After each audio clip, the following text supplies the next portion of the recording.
You may think that signing up to be an expendable and dying 17 times over is crazy, but what's honestly really getting out of hand is Hollywood and all these damn sequels. I mean, Mickey 17? Wasn't 1 through 16 enough? On Earth, nothing was working out, and I wanted to get the hell out of there. You're applying to be an expendable? You read through the paperwork. Yeah. I should have read through it. Mickey 17 is a science fiction dark comedy film produced, written, and directed by Bong Joon-ho. And no, of course, there is not a Mickey 1 through 6, nor is there an 8 through 16, but there is a science fiction novel, Mickey 7, by Edward Ashton, that came out in 2022, which is what the film Mickey 17 is based off of. So, the movie is set in the future and follows a man who volunteers to be a disposable worker who gets printed or cloned after he dies, called an expendable. Bong Joon-ho is well known for Snowpiercer and Parasite, of course, two movies that I will say I am pretty fond of. His films usually have an emphasis on genre blending, social themes, and tone shifts, and I do like his style, but I have to be honest, I do not love the sci-fi genre, nor do I love movies set in space. But I like the director here. I was curious what Robert Pattinson was going to bring to the role, and the story seemed unique and interesting in its own right. However, let's be real here, I'll give anything a try if Toni Collette is in it. So let me start out with some positives that I have for Mickey 17. I really like the way that the story is told and the auditory and visual elements that accompany it. Mickey 17 starts like almost smack dab in the middle of the story, and then it goes back in time, tells the story up to how we got to this point, and then it continues from there to the end. And I kind of like this approach here. By dropping us into this crucial point in the story immediately and then developing it from there, we get a good sense of suspense and intrigue as the story starts to piece itself together on both fronts. The before and after, if you will. Also, there's some side plots and side stories that I think do, in general, strengthen the main story, and for the most part, the movie wasn't actually all that predictable, which I was pleasantly surprised by. Throughout the runtime, I do think that there's some good techniques used that bring the story to life. For instance, a good bit of the movie is narrated through Mickey's thoughts and internal monologue, giving us more insight into our main character's thoughts and emotions and motivations. And I noticed that a majority of the movie is accompanied musically by very fitting instrumental or orchestral pieces, which effectively sets the mood and also enhances the atmosphere as well. So I think there's a lot of effective techniques used throughout this movie that definitely strengthen the way that it's told and the way that the story unravels. But what good would a good story be without a good protagonist? Our main character, Mickey, played by Robert Pattinson, is actually another big positive for me.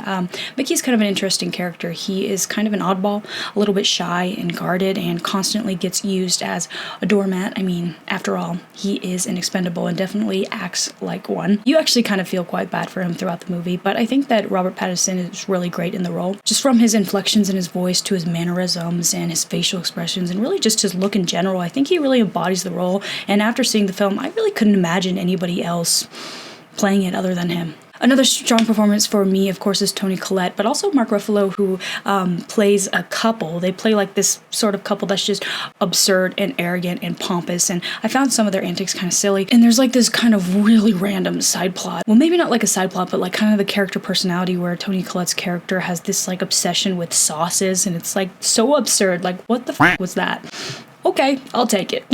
The final strong performance is the creepers, if you will, the alien-like bug things that inhabit the planet that the people are trying to live on, and they are like this cockroach, worm, roly-poly, demogorgon hybrid thing, but they're cute as heck, and they're like very family-oriented. It's like one big happy family.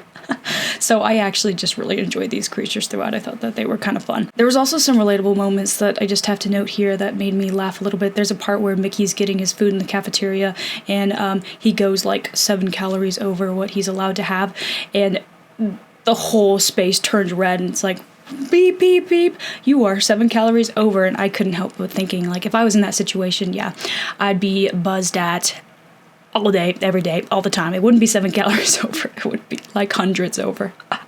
Oh, there's also this part where Mickey is kind of talking to himself, like his cloned self. His clone is giving him almost like this pep talk, like, stop getting walked on. It's like, sometimes I need that. I need like this out of body or a clone of me and just be like, get your shit together. So there were just some fun parts in it that I kind of gravitated towards and I liked in general. But let's move on to the negatives that I have for this movie, because one of the reasons I'm not a giant sci-fi fan is because I always seem to leave the theater with a million questions when leaving a movie like this one. Like in this case, the whole cloning process and the generation of a new human being with the push of a button, organs and all, like the clone isn't even a robot, is just absurd to me. And this movie I think is set in 2054, so it's like that's not even that far away. I don't think we'll be getting any technology like that or be finding life and living on other planets. Who knows though? Never say never.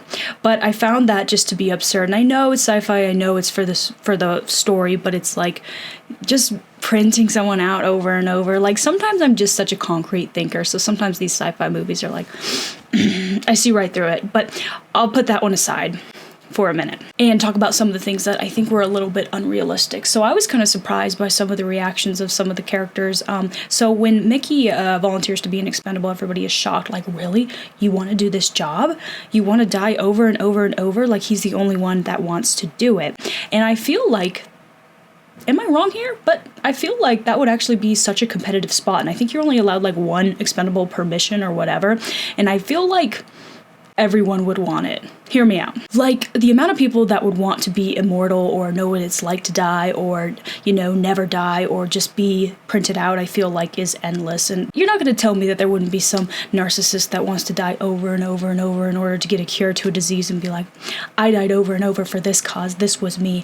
I feel like many people would want to do that. Also, you could do like the most dangerous things, like go into these new planets and slay these bugs and creatures and be the hero and then just print right back out. I mean, I feel like that's the typical male aspiration. Maybe not. I mean, don't get me wrong, it would suck. It's not for me, but I feel like there would be a lot of people interested in the job. But apart from that, another question I had is when they print Mickey out, obviously they print him out 17 times. He's Mickey 17. It seems like all the ones that are printed 1 through 17 are exact replicas, the same. They have like the same personality. But then there's another one printed, like another clone of him, and the personality completely flips. Like he's like almost the opposite of what Mickey was and what we know him to be. So I was kind of surprised by that, and in my head I was wondering why all of a sudden did his personality flip. That kind of wasn't explained to me, and it was a question that I left the theater with. One other unrealistic part for me that I don't know why, but it kind of bugged me was some of the characters are talking to the creepers, you know, the little bug-like, what did I say, worm, roly-poly, demogorgon, hybrid. They're communicating to them like by mimicking them. Like it's kind of a real like Dory whale moment. Hello, you know, they're trying to communicate to them, and then they just all of a sudden, just like that, with the snap of the finger, like one of the lead scientists is like 10 minutes later, oh, I basically created this translator where you talk into it and it translates to the creature, and then they can talk into it and it translates back to you. It's like, what the, are you serious? You got this translator and, you know, T-minus 5 minutes.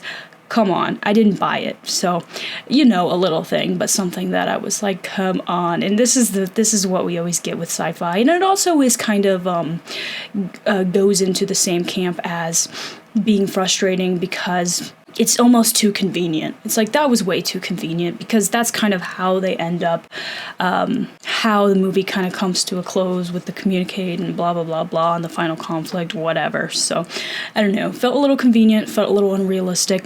I didn't love it. And then the final negative for me, in my opinion, this is just on me, I felt the film did drag out a little bit. It got a little bit long. Like the last 30 minutes, I was kind of like, all right, let's get on with it. But that's just me.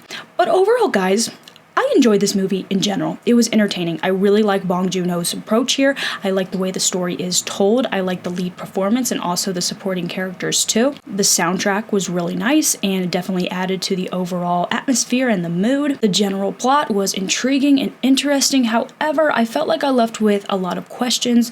I felt like there was a good bit of unrealistic elements throughout. I felt like there was a good bit of convenient elements throughout.